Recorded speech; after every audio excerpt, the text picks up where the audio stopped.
Namaste friends and welcome back to the class 12 NCERT series where we are covering the most boring chapters in the most fun way possible using pictures, memes and all the fun stuff. Okay, so this is the second video for chapter 9, the Mughal court reconstructing histories through chronicles. In the last video we saw about the Mughals.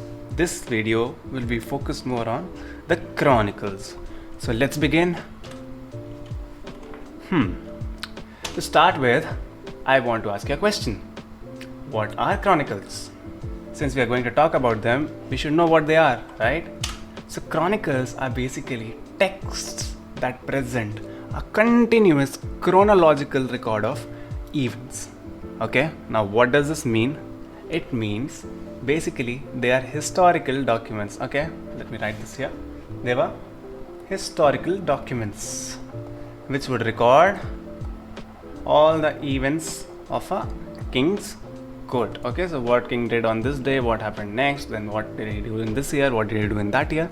So that is what a chronicle is about, right? It is a presents continuous chronological record of events. Chronological means it's in a time-wise manner. Depending upon from year to year, it keeps on updating itself, right? So that's a chronicle. So talking about chronicles, you should have two things in mind. Okay, first thing is they were commissioned by the emperors. Okay, so you could see here the emperor is getting his chronicles written. Okay, these chronicles are basically produced by the emperors, by his own courtiers. You know, he would get them written. So what does this imply? This implies that it will not be covering the lives of ordinary people. It will be more focused on the life of the emperor, the life, what is happening in the court, and what is, the official record of things, not like, a general man's perspective. This is not a general man's perspective. It's more of a king's perspective, a court's perspective, right? Other thing which we need to keep in mind is that they were manuscripts. They were all handwritten. So here you can see this is actually an original sheet from a chronicle, a Mughal chronicle. And you could see this is all made by hand. Looks like a very nice project work, right? We all do this in schools, right? We would decorate the piece of paper. So exactly in that manner only they have done this, but it's, on a next level, right? It's on another level. It's not something which we do in school. It's not this good, right? So yeah, they were written by hands, and that meant it would take a long time to make one of these chronicles, and they were like, they were very, very precious documents of the time, right? Next. Let's see. Okay, now you might ask me a question. Why do they need to write these chronicles down? Well, there are three main reasons to write down these chronicles. The first one being to show the vision of the empire. So basically they want everybody to know what they think about the Mughal empire, how should the Mughal empire be, what are some of the features, important features of the Mughal empire, how should the emperors be, how should the people be, how the ministers work, how strong is the army, and all of those, the vision of the empire, what they dream of a Mughal empire to be like, right? The next one is the failure of all resistance against the Mughals. So, a Mughal king could show this to his, a neighboring king and say, in this year we defeated this strong king. Next year his brother also came, he also died fighting with us. And, after that there were 7 more attacks, but they were all crushed down. So his enemy would be a little worried, right? So it was basically to show that we are very strong, we are very, very dominant people here. So better not mess with us. And if you want to mess with us, come prepared, right? And the third reason being record for all future generations and posterity. If a Mughal king's son would ask him, Daddy, how was the Mughal empire? He would show him the chronicle and say, read this. Then the son will be very, very impressed, right? So these are some reasons why chronicles were written. Okay, here comes few pictures of chronicles. Since we are talking so much about them, it's best that we take a look at them as well. So this is a page from Akbarnama. Basically the chronicle of Akbar mentions all about his rule. So you can see beautiful painting done by hand, all written by hand, right? Manuscripts here. You can see it's a paper handmade, 100% handmade products these are. This is Shah Jahan Nama, self-explanatory, Shah Jahan's chronicle. Okay, you could see his painting here, his court. There are people here. I think this is a dancer, right? You could see people like courtiers standing here. Right, this is Alamgir Nama. So Alamgir is another name for Aurangzeb, right? Aurangzeb. precisely. So you could see here, like the borders, intricate designs on the borders here, right? Some of this is probably gold inlays, right? And beautiful paintings once again, okay, of the court, the people he would deal with. So it's basically all focused around the courts, right? Okay. So what language were these chronicles written in? To start with, the Babarnama and Humayunama were actually written in Turkish language. Why? Because these kings were originally Turks, right? They were Turkish kings by origin. They were Chagatai Turks. What does Chagatai mean? Chagatai was a son of Genghis Khan. Son of Genghis Khan, the Mongol, you remember? Yeah. So he was son of Genghis Khan, and his descendants were the Mughals, right? So they were the Chagatai Turks. They spoke the Turkish language, and they wrote their chronicles in Turkish at the beginning. So Babur was a very, very good scholar of Turkish language as well, right? He would write Turkish poems, right? So he was very, very, very well versed in the Turkish language. Next thing we see happening is Akbar grows into a very, very close friendship with Iranis. Okay? So Akbar, he got a lot of cultural and intellectual connections with Iran. Okay? Why? Because a lot of his courtiers were actually from Iran, and a lot of people were migrating from Iran and Central Asia into the Mughal court. You know why? Because India was prospering at the time, whereas the Iran and the Central Asia region was very, very unstable. A lot of wars were happening. So there was a lot of migration into Akbar's court as well as in India during this period from Iran. And with Iranis came the Persian language as well, right? And Akbar, being a king, he patronized this language. Akbar patronized this language, right?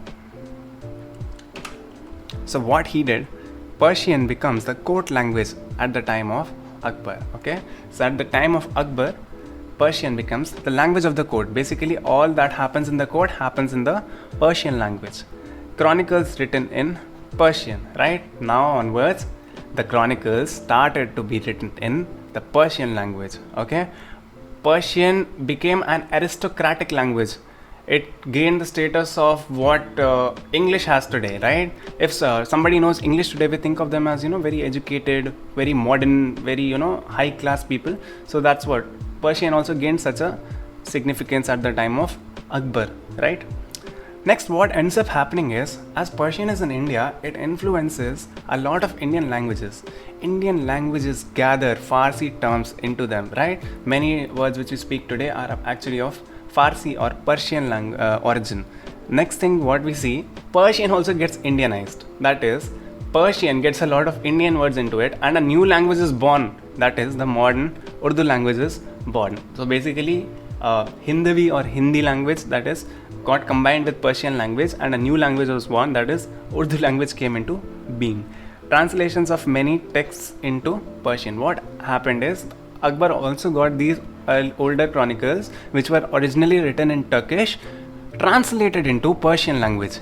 He also translated Ramayana and Mahabharata into Persian. What was Mahabharata called in Persian? It was actually called Razm-Nama. What does this mean? It means the battle, book of battles. Okay, since there was a huge battle in Mahabharata, right? So it was called the book of battles. That's it. How were these manuscripts made then? Let's see. We already know they were written by hand. Obviously, there was no computer or printer that time to print a book, right? Where were they made? They were made in a kitab khana. What is a kitab khana?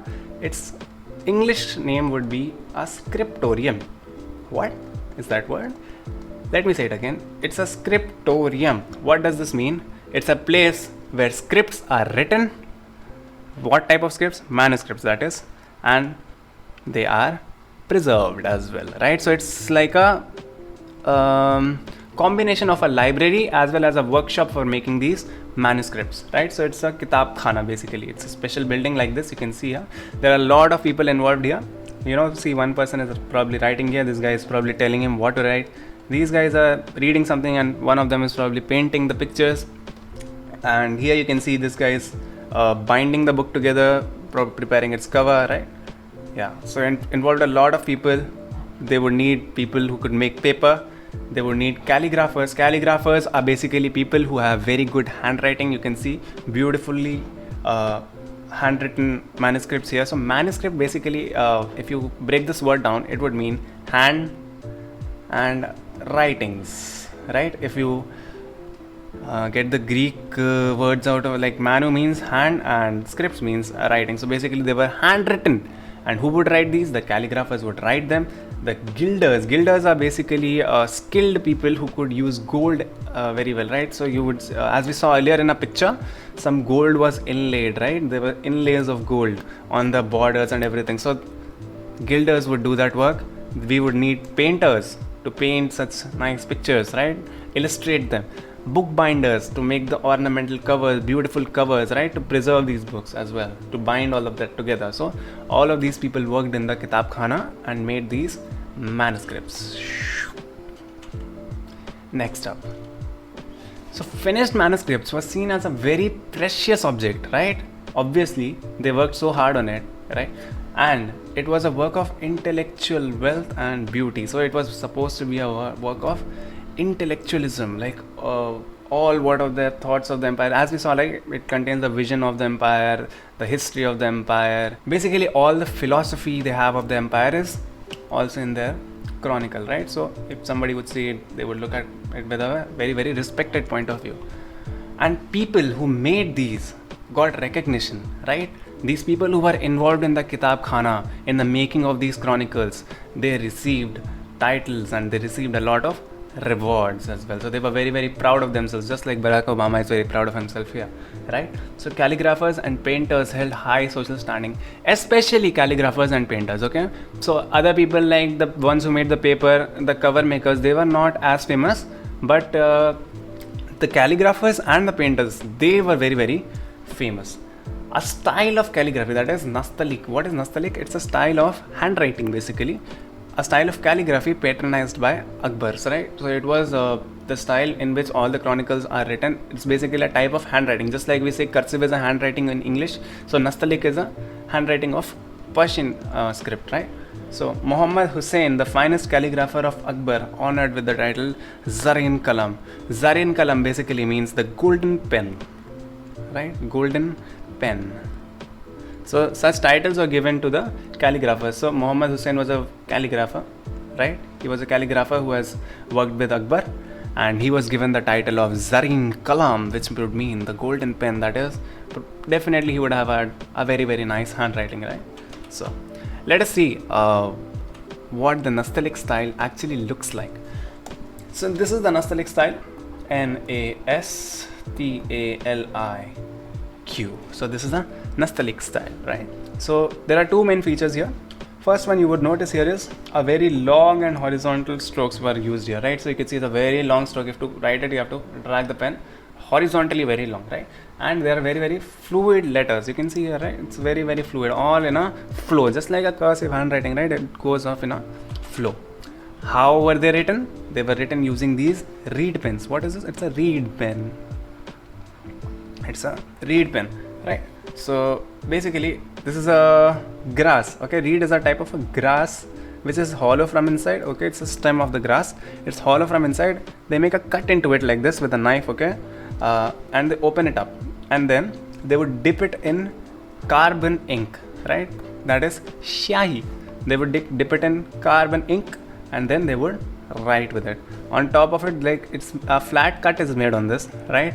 And that cut would be like 5 to 10 millimeters wide. In like the tip would be 5 to 10 millimeters. That's almost 1 centimeter or half to 1 centimeter at the tip, right? And then they would write on it like this, right? So yeah, this is how it was written. This was the handwriting, and this is the instrument used for writing it. Okay, so finally let's be very practical and look at some of the previous year questions from this chapter, from this topic which we have studied today. How do you think that the chronicles commissioned by the Mughal emperors are an important source for studying Mughal history? This was asked in 2017. Chronicles are the source of studying Mughal history. This is CBSE marking scheme. So this is what teachers got to mark your answers, right? If you would have these points in your answers, you would get full marks, right? Chronicles are important source for studying history of the Mughal rule. Yeah, we know that. Mughal chronicles were written to project a vision of an enlightened kingdom, and that who came under its umbrella. We studied this, right? There was a huge big brain picture. Yeah, that one. They were meant to convey messages to those who resist the Mughal rule. That Buzz Lightyear meme? Yeah. Rulers wanted to ensure that there was an account of their rule for posterity. That child meme? Yes. The histories they wrote focused on events centered on their ruler, his family, the courts and nobles. We studied at the start, right? Akbar Nama, Shahjahan Nama, Alamgir Nama suggests that in the eyes of their authors, the history of the empire and the court was synonymous with that of the emperor, right? We know this. So I think we have covered all these points very well. You could write this very easily in the exam and you could score full marks. Akbar consciously made Persian the leading language of the Mughal court. Why? Justify the statement with efforts made by him. Mughals had cultural and intellectual contacts with Iran. Yeah, remember? Yes. Persian was used in the court of Iran. We know this. Iranians and Central Asian migrants sought positions in the Mughal court. We know, right? A lot of courtiers of Akbar were actually from Central Asia and Iran, so Persian became a language of the court, right? The use of Persian language became symbol of power and prestige, right? It became an aristocratic language. It was the language of the elite people who spoke this language, right? It was spoken by king and royal household, right? King would speak this language as well. The royal household would speak this language as well. Official histories were written in Persian. Akbarnama came to be written in Persian. We know, right? The chronicles were written in Persian.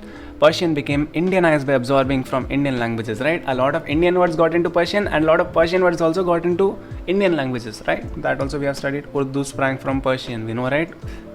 Persian plus Hindi gives rise to Urdu. Many texts were translated into Persian. Example, Babarnama, Mahabharat, etc. Right? So yeah, we know this. So with that, congratulations guys, you have covered another part of this chapter with ease without getting much bored, right? I hope so. If not, let me know in the comments. If you have any questions, let me know in the comments. If you want this PPT, you can get it from my Telegram group. I have left the link in the description. You can join it and ask me if you have any queries as well. Okay, so with that, I leave you all for the next one. Until then, bye bye.